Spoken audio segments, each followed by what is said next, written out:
My nightlight stuck in my wall socket protects me from dangers that slither up the stairs. They do without it. Hello, Elwood City Limits listeners. This is Will Young here, one of your hosts, and I'm very happy to introduce to you the first of what I hope will be more special interviews under the Elwood City Limits Presents banner. Today, this is our talk. This is my talk with Bruce Dinsmore, who is the voice of Dad Reed, as well as Binky, and in the newer episodes, Bailey. This was a great opportunity to speak with Bruce. He's a fantastic guy. Really, really enjoyed my time talking to him. And you can find him, if you're on Twitter, at Bruce Dinsmore. And yeah, this is a little bit about his experience in theater and as well about his role on Arthur. We even get into a little bit about who his favorite voice is to do, as well as a bit about the NHL. Bruce is a bit of a hockey head. So once again, we're very thankful, myself and Lucas at Elwood City Limits, for the patience of Bruce Dinsmore, as well as his affability and gentlemanly manner. This interview has been a couple of months in the making, so please enjoy. The audio quality may not be to the level that you're used to here on Elwood City Limits. It's we had to use a different type of recording setup to get this interview. So apologies for that, but I've cleaned it up as best I can, and here it is, Elwood City Limits Talks with Bruce Dinsmore. As well, people have been asking for you specifically to as our first interview for the show. Oh my goodness! Well, I'm very flattered by that. So I'd like to get started because, Bruce, you are, of course, somebody who's been acting for 25 years and perhaps even more on the stage and on the screen. How early did you start kind of in your life thinking that you wanted to be an actor? What made you want to become an actor? It's all my brother's fault, actually, who now, he's 3 years older than I am. And I think it was in he would have been in grade 10, maybe. We grew up in Vancouver, and he joined the high school musical. And I think it was Hello, Dolly. Classic. And I think that year he was in this, like in the band, in the symphony, and then the next year he had a role in it. And I went and I saw that, and I was hooked, so... And then when my turn rolled around in in high school, I ended up doing Tevye in Fiddler on the Roof. Mm-hmm. And if that part and that play doesn't make you fall in love with the theater and being an actor, then it's really not in your blood. And again, you've been at this for a very long time. I'm very curious. Now, our listeners will know that you're the longtime voice of Dave Reed and Binky on Arthur, as well as Bailey. Now, yes. When it comes to those performances, do you base your Arthur performances off of anyone that you knew personally, or any other types of performances? You were mentioning before about playing General Patton and kind of it being difficult to not base that off of George C. Scott. Is the same true of these particular voice performances? I would have to say no. At the time, so long ago, I was considerably younger than I am now. Binky was, out of the gate, Binky was his own thing. Mm-hmm. And then the challenge became really making Dad not sound like Binky. So in the early days of Arthur, the entire cast would be assembled in a studio, and we'd have music stands and full scripts, and we'd work through each and every script together, as an ensemble. And so part of that was you were always working in front of one another, mm-hmm. and there sometimes there could be this tension of oh, that's not the way the voice sounded last week, or that's not how, and those things are kind of magnified in a group setting. And I think, Dad, Mr. Reed, has always just been basically me. And it's funny because I've only really started to feel comfortable doing Dad, I'm going to say in the last 3 or 4 years. Because now I have kids that are 9 and 14, and so now I feel like I've really earned that role. I see what you mean. But Binky was kind of, Binky just had his own thing, and I didn't really have a real life model for that. But Bailey was very clearly a childhood misspent with Gilligan's Island. He's not entirely a ripoff of Lovey and what was the professor? It's escaping me. Yes, Lovey. It's very, very. It was that kind of thing, the New England kind of drawl. So Bailey's not quite that. He's a little more of a hybrid towards something else. But that's definitely where Bailey came from. I forget that actor's name. He's wonderful. With your musical experience, this is more just me wanting to take a second to affirm something. Recently on the show, we did an extra episode about the first Arthur music CD/tape. And we were talking about how difficult it must be not only to find the voice for these characters, but then to sing in that character's voice. And one that stood out to us was Binky's song, because you... my nightlight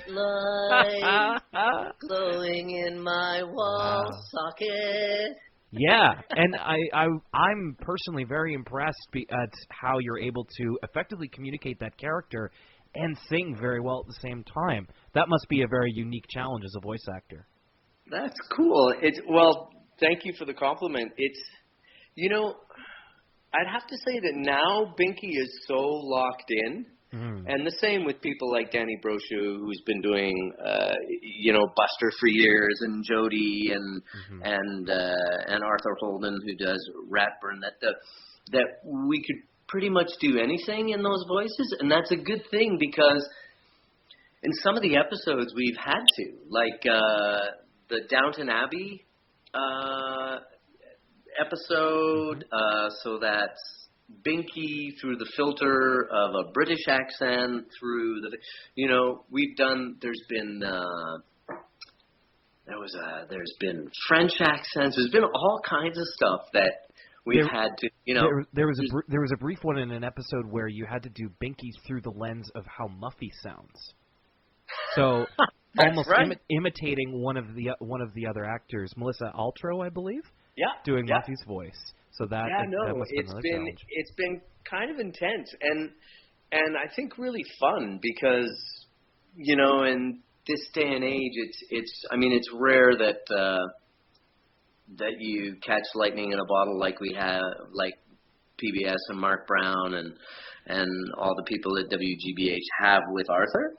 But it's kind of a rare circumstance as a performer too, to go in studio. Like, I'm currently recording, not obviously not as we speak, but I was in studio doing Arthur last week and the week before and the week before. We've got lots more coming, and it's fun, because Deb Toffin, our voice director, will say, "Well, can you try this?" And we go down some crazy roads. But anyway, to your question, the music, the accents, or just the kind of, I think we've done Binky as an old guy. I mean, for sure we've done Binky as old.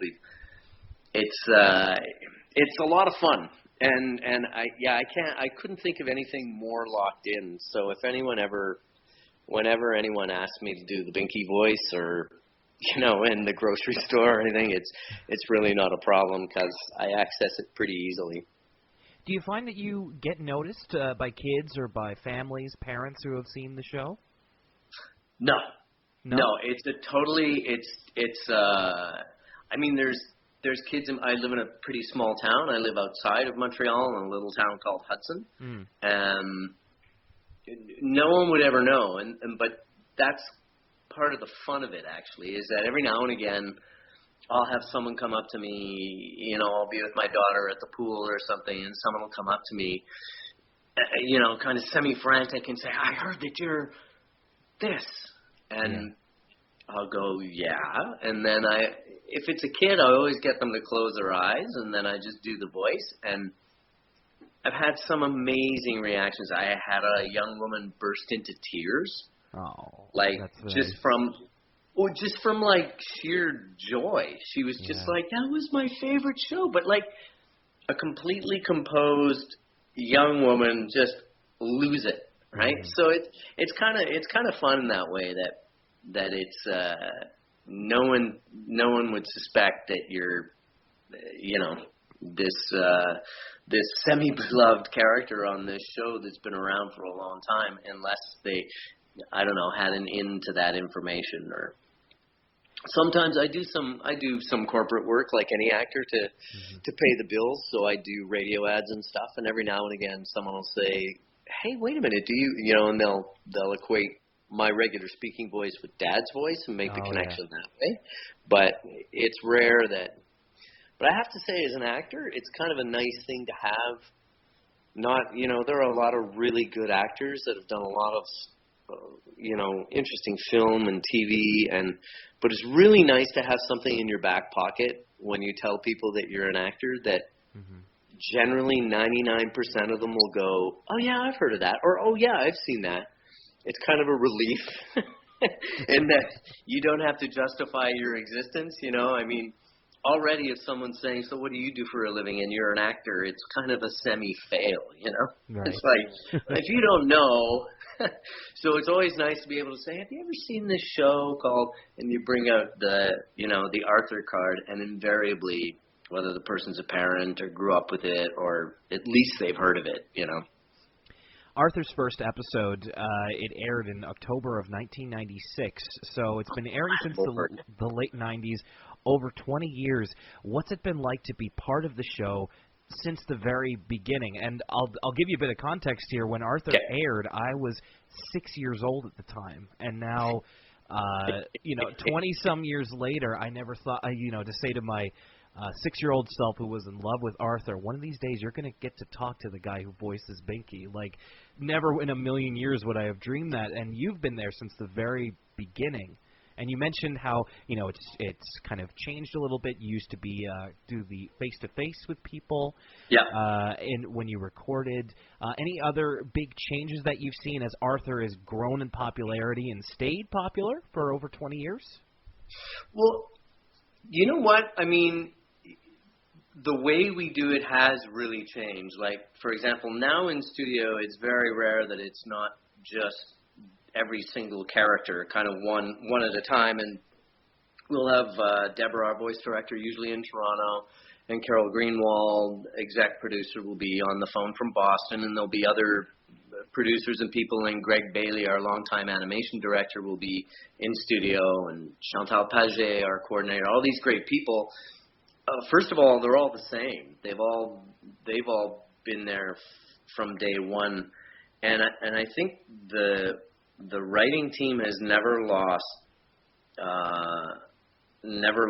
the character's humanity. You know, he's so, in a way, it sounds kind of crazy to say, but I think the secret to its longevity is that it hasn't really changed that much.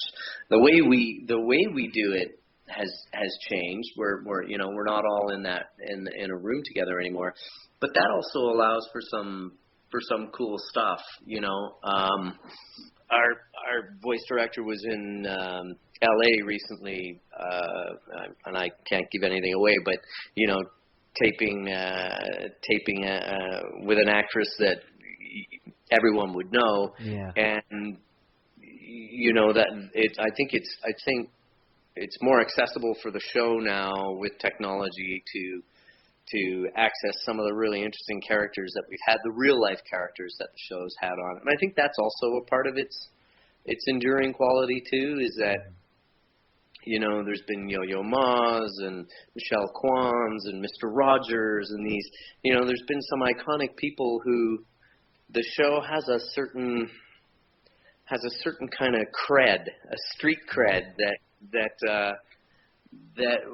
can attract these really iconic and interesting people. So that's been a really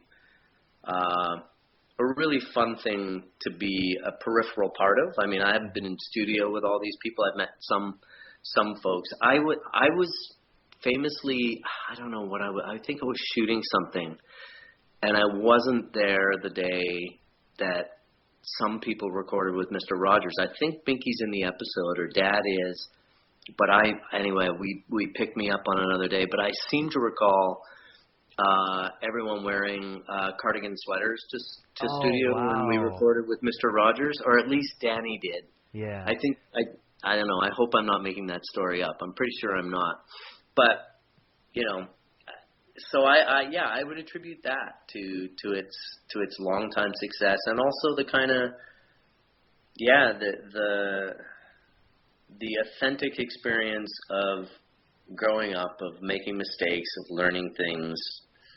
That stuff doesn't change, and Arthur and DW and Buster and Binky and Brain and Muff, they've been doing that. They've all been, messing up and making all the mistakes. And the show, explores some new ground too for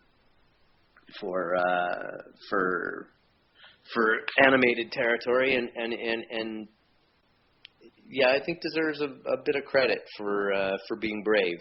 Absolutely. A couple of rapid fire questions before we Sure. finish up here. Going a little bit off topic, you're on Twitter at Bruce Dinsmore, and I can't help but notice you're a big hockey fan, hockey player yourself. Yeah. I just got to know, as we're recording this tonight is Game 7, Lightning versus the Capitals. Who you got for the Stanley Cup 2018? Who's taking it home? You know what? I'd be happy with either Ovi. I'd be happy with the Capitals. Mm-hmm. I'd be thrilled with Vegas. That's a crazy story. That's an amazing story. I mean, I wanted Winnipeg. Winnipeg with that series was intense, but kudos to them. They did well. So tonight, I think Ovechkin wins it, and then I think the Golden Knights raise the big cup at the end of it. So I think, but it's been amazing. So I'm still glued to my TV. But awesome. Okay, so the final question is going to be maybe a bit of a thinker, maybe it won't be, but I got to know, between Dave Reed, Binky, and Bailey, who's your favorite? Oh, Binky. Oh, yeah? Oh, it's not even close. Wow. Oh yeah, Binky's a rock star in my eyes. He's done so much. I actually meet some serious fans who are a little, they're a little upset that Binky lost his edge. Binky still has his edge. I still wouldn't mess with Binky. I wouldn't throw down with Binky. If I was going for the puck in the corner with Binky, I would, I might try and stick check him as opposed to, Wow, that's awesome. I mean, Binky is a big favorite of ours here at the podcast as well, and I mean, this is where we kind of wrap it all up to say, when it comes to why we do this in the first place, Elwood City Limits, the podcast, it wouldn't be anywhere without the great voice talent that has been on Arthur, and Binky being one of our favorites is thanks in no small part to you, Bruce. So from myself and from my co-host Lucas, and I'm sure from all the kids who listen to our show, to the kids at heart who still love Arthur, we want to say thank you very much for all you've done for Arthur over the last couple of decades. Oh, well, that's I'm getting all verklempt here. That's very, very lovely to hear, and my sincere thank you back to you and your listeners, and Lucas, and anyone who Binky's touched over the years. And finally, before we get on out of here, anything else that you want to broadcast out there into the world? Keep watching. there's more stuff coming. There's some good surprises coming. There's some good Arthur in the pipeline coming your way. Bruce, that's Bruce Dinsmore, the voice of Dave Reed, Binky, and Bailey on PBS's Arthur, still going strong 22 years later. Bruce, thank you very much for your time. Really appreciate it. My absolute pleasure, Will. All right. Take care. You too, Bruce. Thanks a lot. Cheers. Take a pot and add a lot of codfish mash and kidney hash. Let's add some snails and catfish tails, some brains and feet. Can't wait to eat a sloppy scoop of runny gloop, a squid on toast, a room on roast, some tofu stew with extra goo left over. Squash, it's called goulash. Hey!